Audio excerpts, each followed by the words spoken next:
a few things that come into play here. One is just knowing stuff. So both Amy and Matt, if I may refer to them by first names, just know a lot of stuff for sure. And that goes for the other champions this year and every other year. Brian Chang and Tyler, I don't remember his name, and Jonathan with the hair, you know, they all know a lot of stuff, maybe more than I do. That's fine. I can learn more, and maybe they're just smarter than I am, and that's fine too. But what a lot of people don't appreciate is the importance of the buzzer. The buzzer, the buzzer, the buzzer. I went in thinking that the buzzer was about a third of the game, and I came out thinking that the buzzer is about 90% of the game, at least at that level.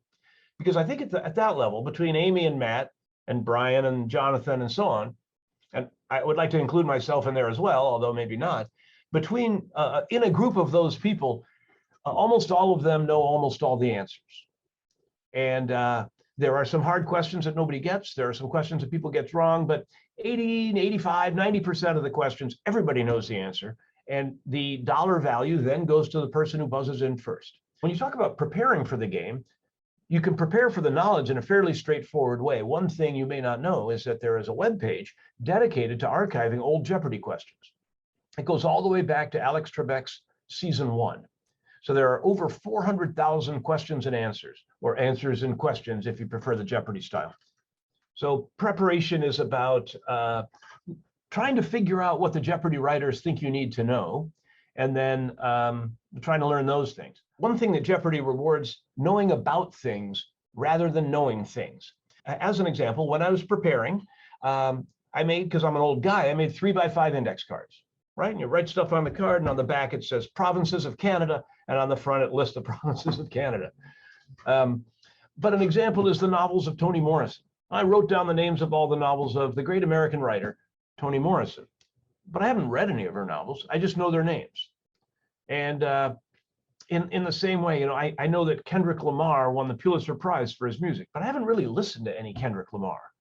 And at some point, I need to learn the difference among the people who are currently in popular music. And I'll probably learn about these people without really knowing what it is that they have done to make themselves great. Preparing for the buzzer is a much different game. In a manner unseen to the people watching at home, the game board is equipped with lights on either side, a big set of LED lights that go off when you're able to buzz in.